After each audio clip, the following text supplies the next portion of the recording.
good morning, good afternoon, and good evening, depending on which time zone you're joining us from. And a warm welcome to each one of you. Thank you so much for taking the time to join this session. And yes, our topic for today is overcoming team dysfunction, strategies for high performance collaboration. And before I proceed, I would like to introduce a speaker for today, Mr. Mansoor Mohammed. Mansoor is a seasoned enterprise agile coach with 3M and PMO consultant, trainer and mentor with 20 plus years of experience, specializing in strategy execution and business agility. He excels in enterprise agile coaching and agile transformation and many more. Without any further ado, I would like to hand over the session to Mr. Mansoor. Thank you, Soumya. Thank you for your kind introduction. I hope you can see my screen in a full screen mode, or let me just check. I hope no, not yet. Okay, is it better? It is better. Yes, yes. Full screen mode, right? Hello, everyone. My name is Mansoor. I'll be your facilitator for today. The topic is overcoming team dysfunction, strategies for high-performing and collaborative team. It's a topic very, very close to my heart. I have been working with various enterprise for agile transformations, which include using of scaled agile, disciplined agile, and many more methodologies. So here we will talk about, what are those dysfunctions of the team. I'll be referencing quite a bit to Patrick Lencioni's book, okay, The 5 Dysfunction of the Team, and we will discuss. It'll be more like an conversational session. So please ask questions wherever it's possible. I'll be more than happy to answer them as we go. A little more background about myself. Yes, as Soumya mentioned, right, I've been working with organizations like Airbus, Telstra, right, in retail, telecommunication like Telstra, and many more as we go. So our agenda for today is identifying the common dysfunctions, okay? Build foundation for trust, have effective communication strategies. How do we empower our team members and any agile problem solving techniques? I would also like to hear from you all. And it will be more like an interaction. So please put your thoughts on the comments on the chat. Okay. So my first question for you is, what are some common dysfunctions you find within your working environment? So what are some common team dysfunctions you find in your work environment? Please put it on your chat. I can see Gaurang. I can see Mohammed, Fahim, Shirin. Yes, Nabil, communication problem. Thank you. Can you unmute yourself and say what challenges you face in communication? There's an option for unmute, right, Soumya? I can allow them to talk if they raise their hand. Yeah. Yes, Nabil, could you like to specify what is the communication challenge you have? I can allow Nabil to talk. Yes. Yeah. Yes, Nabil. Yeah, hello guys. Hello, welcome. Yeah, so basically, mostly whenever I am just having with my team, I got communication gap, like what I am trying to deliver my opinion to my team. They do not getting the point because of the language barrier, you can say, or we can say that mostly the language barrier I faced.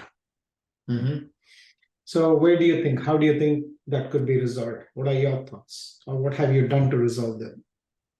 Like in my office, I have been working on my English language since last year. So I think it's quite better right now to talk with them. So this was the issue which I faced. Thank you. That's a good thought, Nabil. So yes, improving your language communication, right? Having common vocabulary across the team will help, right? So whatever you talk, they understand in a similar language, right? That plays a very, very important role. Maybe having a team language, having a language which everyone understands the vocabulary. Very good. Good, you've identified the problem. Identifying a problem is solving actually the half problem. You're on the right track, Nabil. Thank you. Thank you. Thank you. Fear of conflict. Would you like to talk, Ajay? I will allow you to talk. Yeah. Yes, Ajay.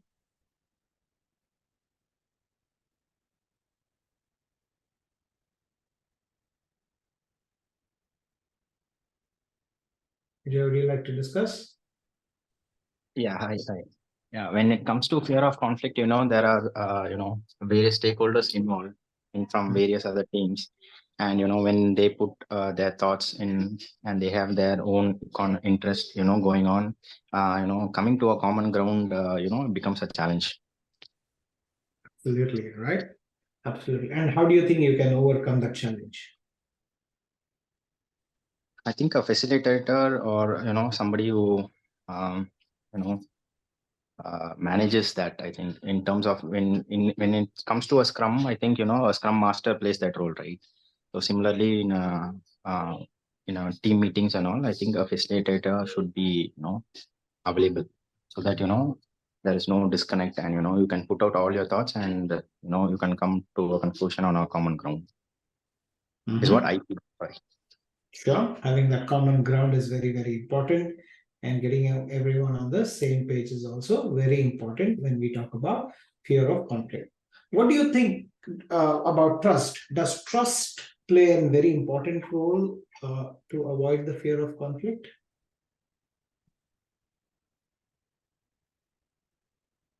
Yeah.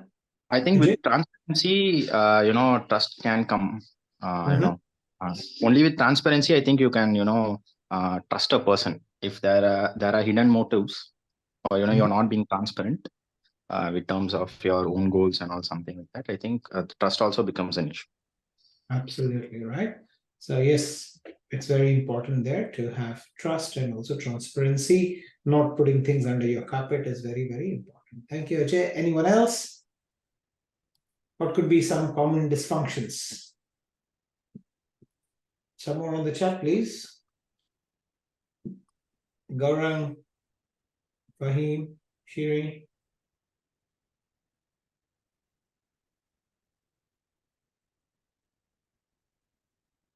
Last 30 seconds.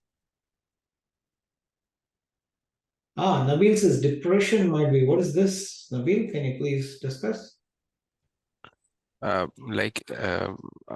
think like if I am not present at the moment and I'm just like I am facing some problems behind the office, like in my daily routines, it quite be not be attended during the conversation, or like, and I'm Okay. not and I'm upset when the work at work.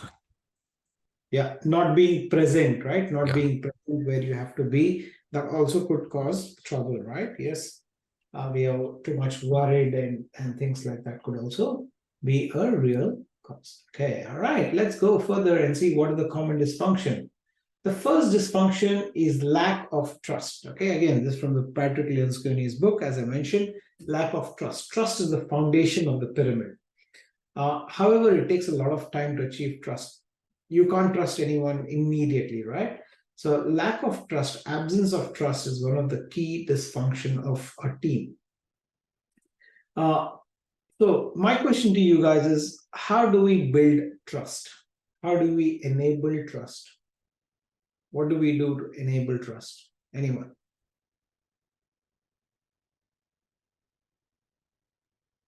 Engage in team building activities.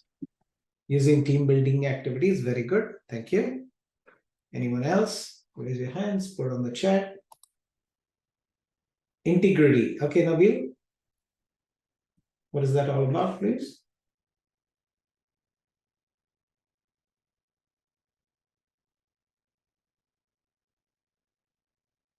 Yes, Garam. What is that? To take authority.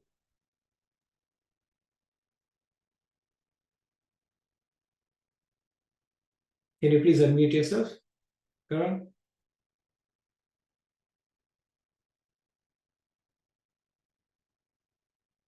You can't speak? Okay, no problem.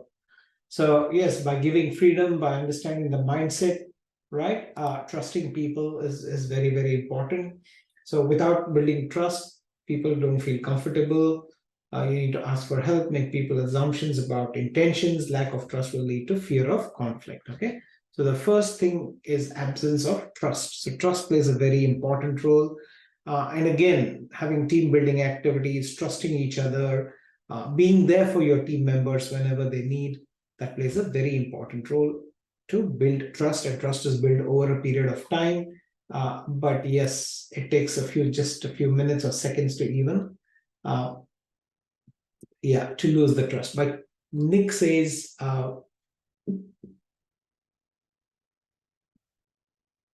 Gaurang, you have options to speak.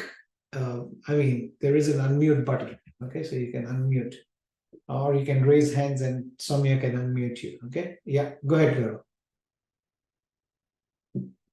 Yeah, it's just when I'm with the team and the team wants to take the authority that they could achieve something within the time frame, I let them do that so that I'm taking their words as a trust and allowing them to take their actions on their own.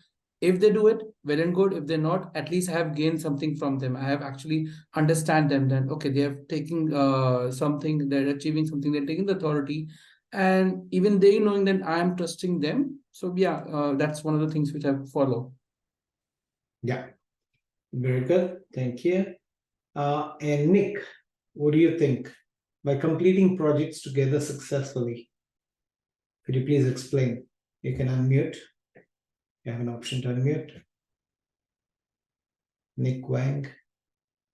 For sure, sometimes different teams are giving different projects and different deadlines together. Sometimes they face challenges, and together they can work together to overcome certain issues and challenges, and they might gain some trust after completing those projects.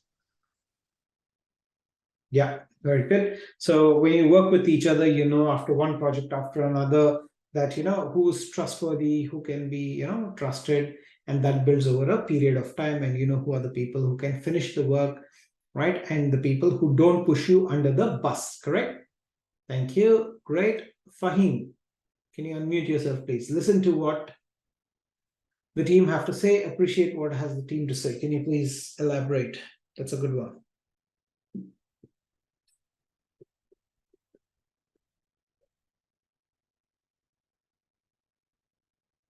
Mohammed Fahim, can you please unmute? No, can't speak. Soumya, can you please unmute? I have given the access to speak. Try. Try Fahim.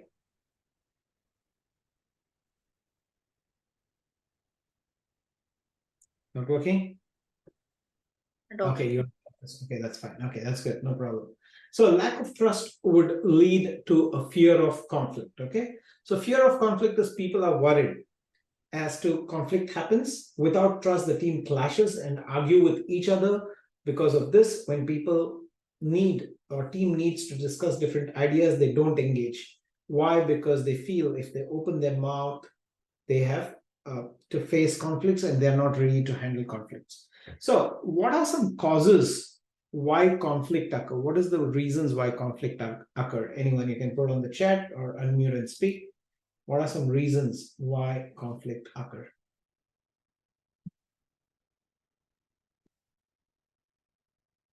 Yeah. Past experiences with the stakeholders. Past experiences with the stakeholders. Yeah. People not listening to you, so that you do not want to talk to them. Okay. What else? Anyone? One more before we go. Usually disagree with others. Yes. Mindset and thoughts. Yes, Gaurang, want to expand on that? Usually, whenever something comes up, there's always a conflict that when we think, or maybe I think that this could be done within that time frame, and the other people saying yes, they can do it. So there's just a conflict because I have some kind of experience, he's kind of some kind of experience. We don't come from same background, so yeah, then there's a conflict which we both can have. Like, there's a period of conflict with both of us. Absolutely, right? Conflicts do occur. Even two siblings don't think alike, okay? Conflicts happen because of different people having different mindsets, different value system. Your value system is different to my value system, right? So that could trigger conflicts, right? And the people normally think the loudest voice wins, so why should I talk? And they fear of conflict and they don't go ahead and express their views, right? And conflicts are good for in a constructive way, right? Conflicts are not always bad. Conflicts can be a good thing if team trust, if the team believes such people are trying to do the right things. This allows people to share ideas, disagree, okay? So we live in a world of constructive disagreement, okay? Disagreement is good, and we all need to agree to disagree and disagree to agree so that we find the best way, move forward, and not hold ill feelings to other, okay? So that is very important, and that comes in when you have trust, right? So when you have trust, that reduces the fear of conflict. When I trust you, I can open up my mind and I can talk to you with peace of mind without interruption, okay? Right, the next is lack of commitment, right? So to avoid conflict, avoiding conflict leads to lack of commitment. So what do you think? Having too much commitment is good, or having no commitment is good, or having a balance between commitment and holding is good? What do you think about commitment? Why do people hesitate to commit? That's my question. What could be some reasons why people have inhibitions or hesitations to commitment? And put on your chat, unmute and speak.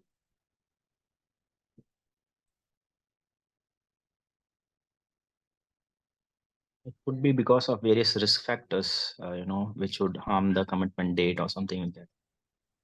Absolutely, right? If you commit to me, I'll hold on to that date and say, hey, you know what?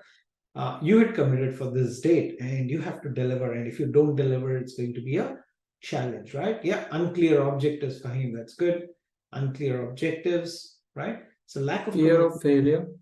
Fear of failure, very important, right? Fear of failure, very good, because people feel that, yeah, if I commit and don't deliver, right? So people undercommit sometimes, people overcommit sometimes, right? So that is very, very important. Lack of commitment could lead to a dysfunction. So how can we avoid this particular dysfunction, lack of commitment?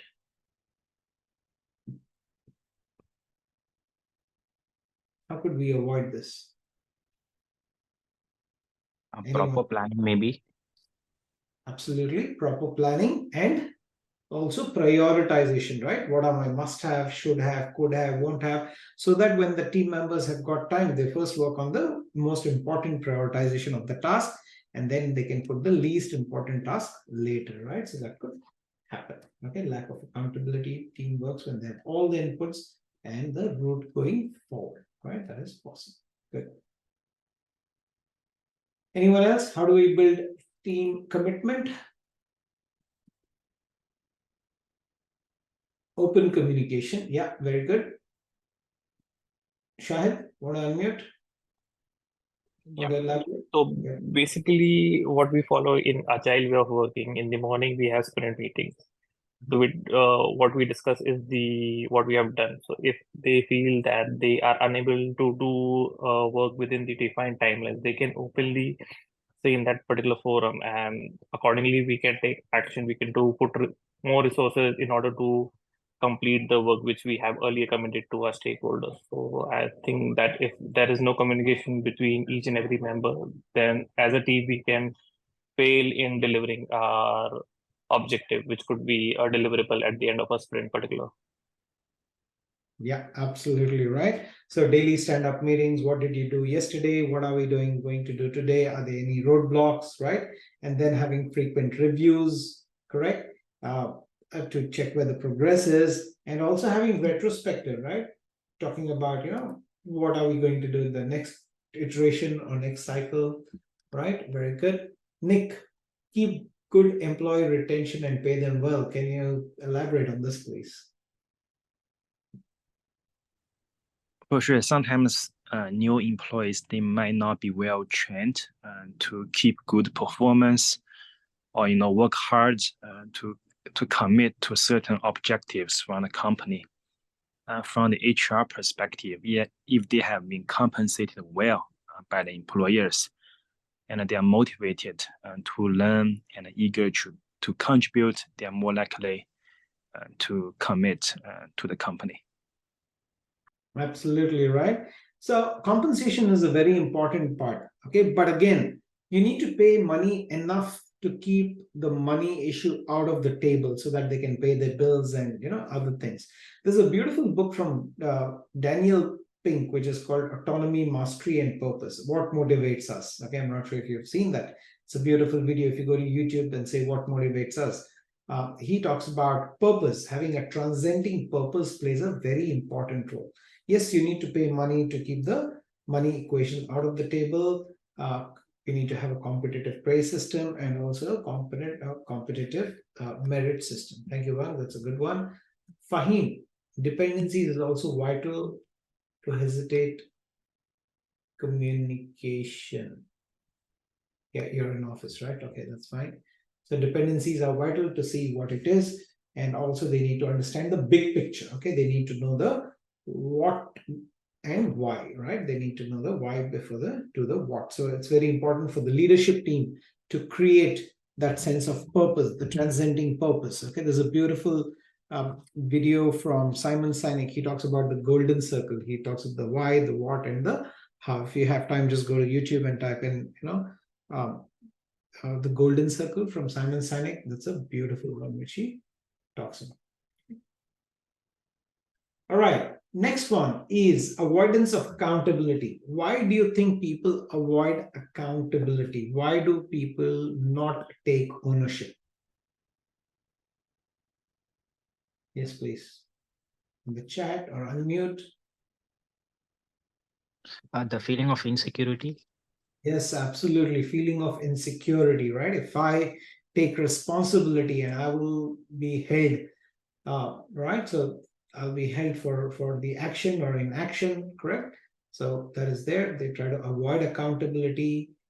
They don't feel that they are part of the team, right? So that is one. Anyone else? Why do people avoid accountability?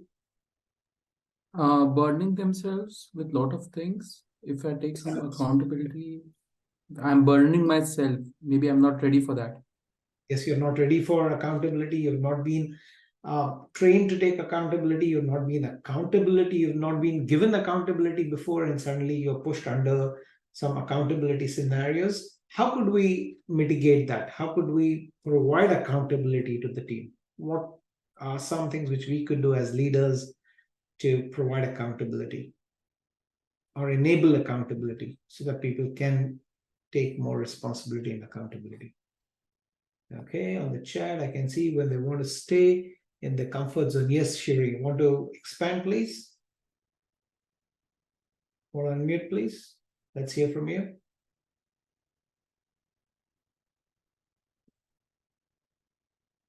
There's an unmute option. You can share your thoughts.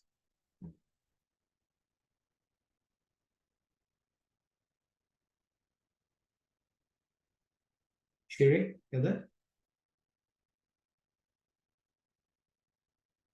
Okay. Shahid says training. Shahid, want to expand? What type of training do you think? Yes, see, mostly what I feel that there are few person within a team that are there. They can take the accountability, but since they are kind of say what introvert or they are not free to speak with each other.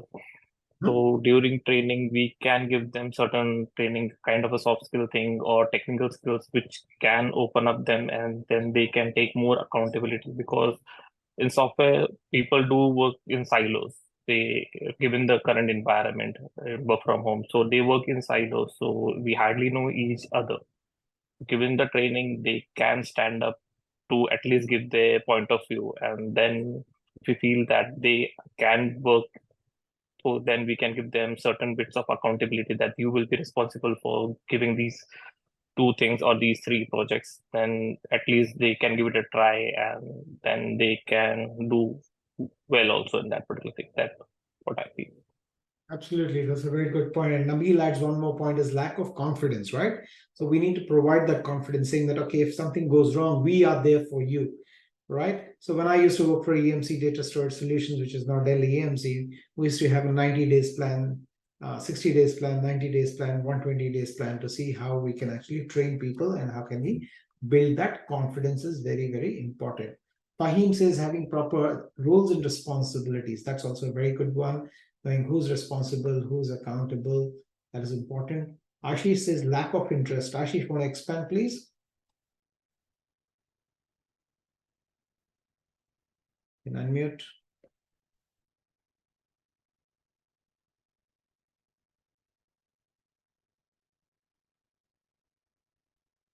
No. Lack of interest. Okay. So quite a few things that was very interesting. So giving accountability, making them, have a sense of ownership, all that helps in providing accountability to the team. Finally, inattention to results. Okay, this is the last one. Inattention to the result happens with lack of focus, no clear objective, no transcending purpose. Okay, not having the why before they do the what. The team gets distracted. They focus themselves rather than doing the work. So the team members may deliver their work, but without all the work from the teams, do not get the results as productively. So basically, it's very important to get attention towards results. And again, it's very important to understand from a holistic perspective or getting a big picture. So how can we enable attentions to result? How can we get our teams involved to get results? How can team deliver the results which are intended to deliver? Okay, got on chat. Stick to sprint goals. Yes, very good. Thank you. Thank you, Fahim. Anyone else?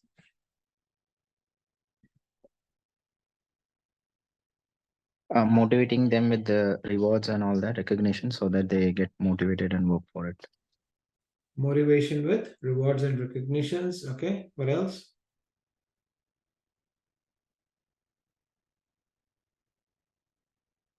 Okay, rewards and recognitions.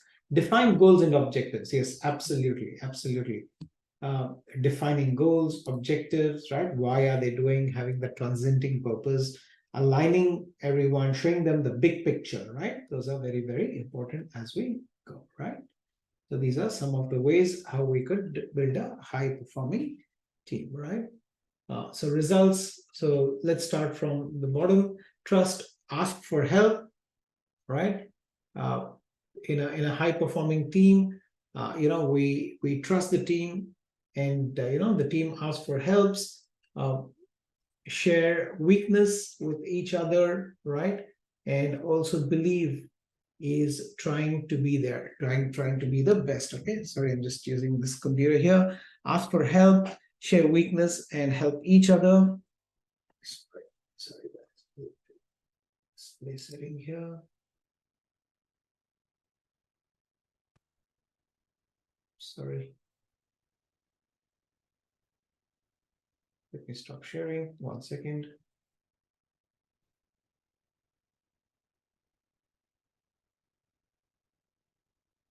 Yes, Nabil, your hands up. Is that from the previous? Yes, you said to share the weaknesses. Yeah. What if I am having a fear that if I share my weakness to my colleague or my team member, if I have a fear that he will be making fun of me? Yeah, that is again lack of trust, right? So lack of trust is what it is. Okay. So in a high performing team, so this is what the slide is talking about. Okay. In a high performing team, you will share your weaknesses. Okay. And you will trust each other because we all are vulnerable, right? So if you don't share your weaknesses and you're not vulnerable, you hide mistakes, you make assumptions, right? And that will lead to a dysfunction of a team. I need to trust you. If the trust factor is missing, is a problem. Okay. So in a high performing team, if I have a problem, I should not hesitate. I need to ask for help. For example, we fall sick. What do? We go to a doctor, right? We don't hide it and keep it with us because that problem could become much more bigger, correct? So we need to trust. When I go to a doctor, I need to trust. Okay. Yeah, in a dysfunctional team, you hide mistakes, you put things under the carpet, you make assumptions, and you hold grudges. Okay. Fear of conflict in a high-performing team. We have healthy conflicts, healthy debates. We work around solutions and issues together. We challenge poor behavior quickly. And we have a time to pivot to make those changes and come back to track. Okay. Whereas in a dysfunction team, people avoid conflicts, people dislike conflicts, people avoid problems, people don't confront issues and behavior because they don't trust, right? And they don't trust and they fear conflict, as we mentioned. Can you see now, please? I think it's better now. Soumya, can you?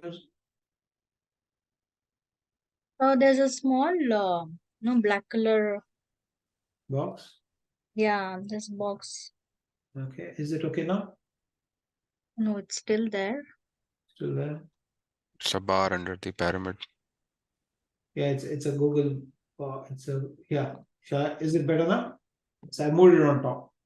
Yeah. It's a bar, yeah. Somebody bar. says, the content is not visible. Can you zoom? That's what I saw. Anyway, let me check if I can zoom it. Let me see if I can make it bigger. Sorry, guys. I should have checked this before.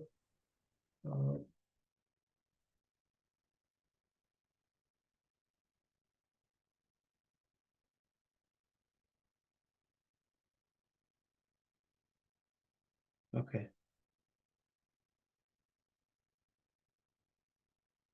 Yeah, making it a little bigger so that you guys can see.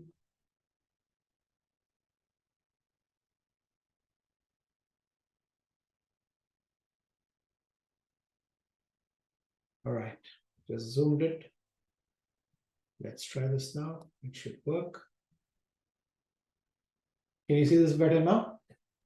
I guess yes. If it is yes, give me a click on the chat. Yeah. Okay, so trust, ask for help, right?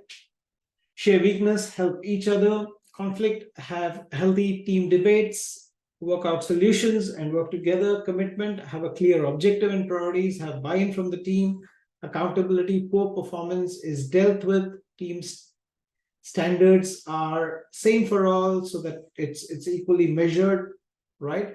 And also we have results, having high results, consistent focus on team results. That is what the high performing team is all about. Whereas in a dysfunction team, we hide our mistakes, we make assumptions, we hold grudges, we avoid people, we avoid problems, we do not confront with issues, right? We keep discussing the same thing over and over again, won't commit to work, unclear objectives, accountability, poor performance is tolerated, lack of ownership, and results, high team turnover, poor performance, focus on own results, not the team results, okay? So these are some of the areas which could come when we talk about a functional or a dysfunctional team, okay? I hope this was quite clear now. I hope it is visible now. It is visible, but yeah, now it's fine. Right? Yeah, it's good. Okay. Good. Make sense? Any questions, guys? All good? Okay, next. Effective communication strategies. Okay. So it's very important to communicate and have conversation, one-on-one conversation. If I have a problem with Soumya, for example, I need to go and talk to Soumya, having that one-on-one conversation. Conflicts are inevitable, okay? But the people in the conflict are the ones to solve the conflict. Nurture two-way communication, right? I need to talk, open up, the other person need to talk, open up. The dialogue is important, okay? You need to bring that consistency to your communication, okay? When you're communicating with your teams, try to bring visual aids. What are some of the visual aids you can have while communicating with your team members? Example? Yes, team? Anyone?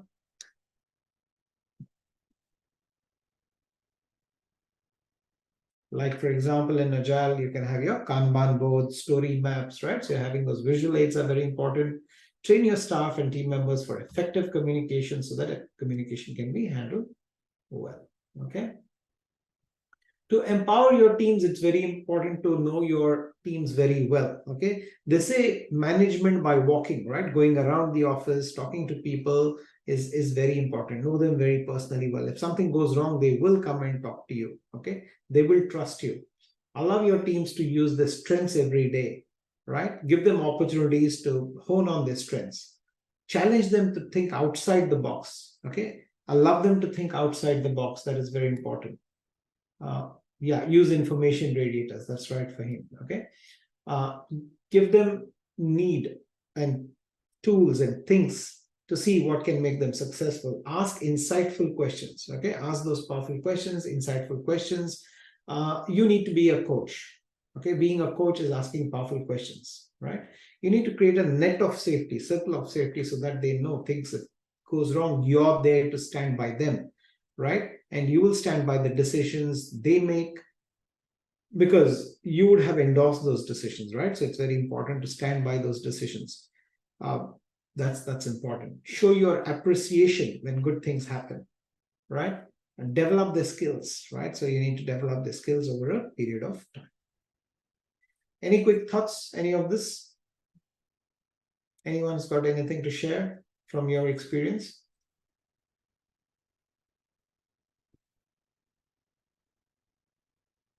No? All good? All right.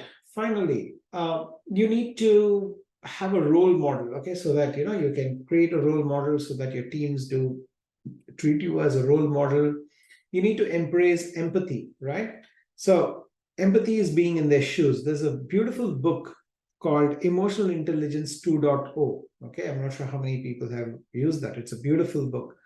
The victims of emotional intelligence are your family members and your team members. Okay, the book is a beautiful book. It starts off with a questionnaire survey. It tells you where are you at the emotional intelligence level, and after reading the book, where you would actually be. Okay, so it's very important for you to embrace empathy, communicate, and reiterate your purpose. Always go back and say the purpose. Why are we here? What is the reason? What is the purpose? What if we don't do it now?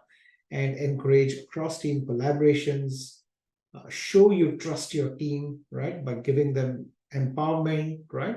Have regular catch-ups and give them something to own so that they can always. Any questions? Empowering teams, good.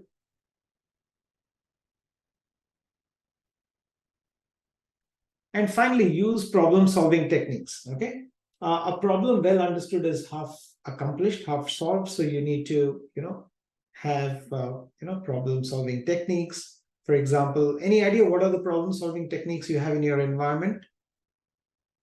Anyone? Root cause analysis. Please unmute. Last slide. Another 2 minutes. We are done. Brainstorming. Brainstorming. Yes, very good. Good. 5 why analysis. Yeah, 5 why analysis. Okay, what else? Fishbone diagram, 5 why analysis. What else?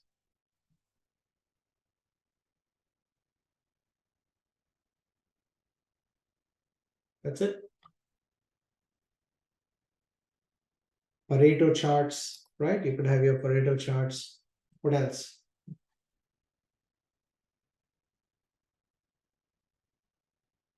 Anything else which comes to your mind, team?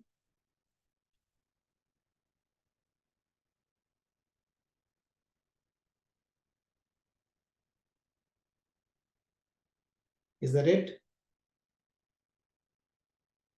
Okay. And also having value stream mapping. Okay. So you could do a value stream mapping.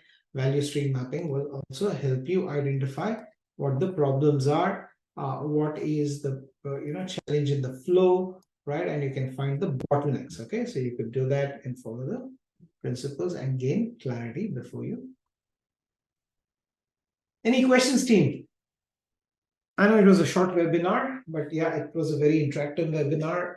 If you have any questions, please put it on the chat. Happy to answer. from KnowledgeHut, we do conduct quite a lot of trainings, agile, non-agile, scaled agile, a lot of trainings, and also consulting. So please, we look forward to be part of, we look forward you to be part of any of the training engagements, right? Please send a mail to Soumya or any one of us.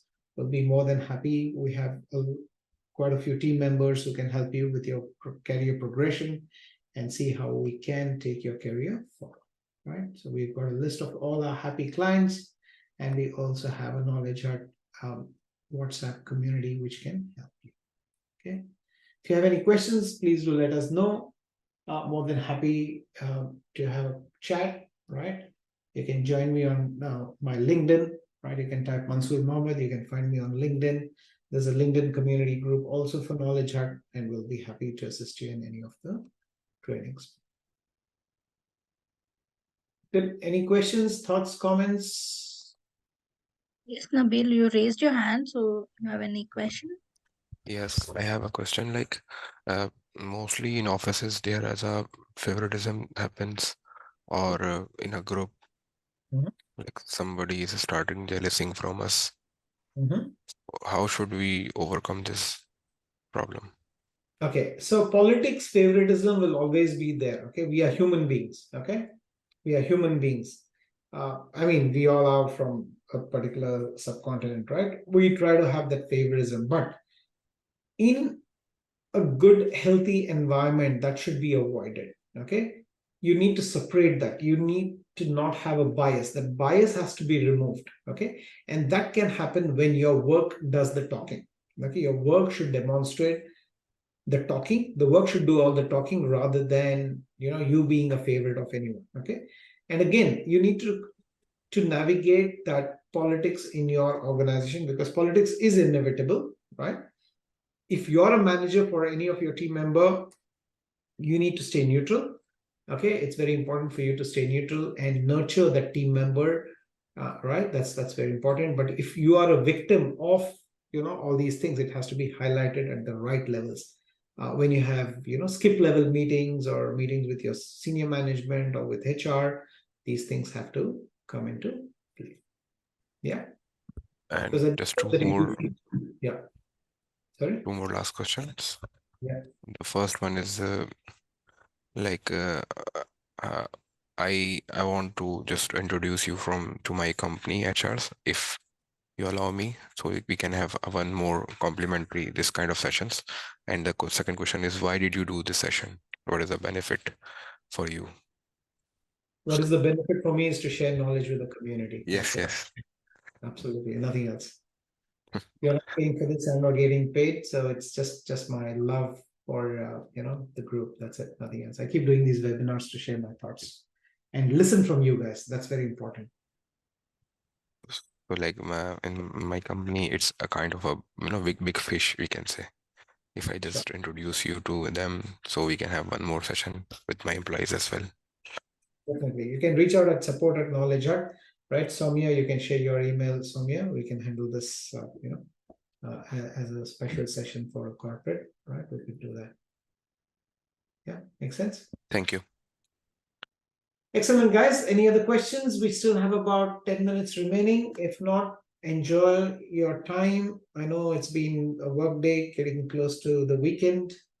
It's 30th of November. So yeah, looking forward to December and then a shutdown period break. So yeah, enjoy yourself, and hopefully see you soon in the next webinar.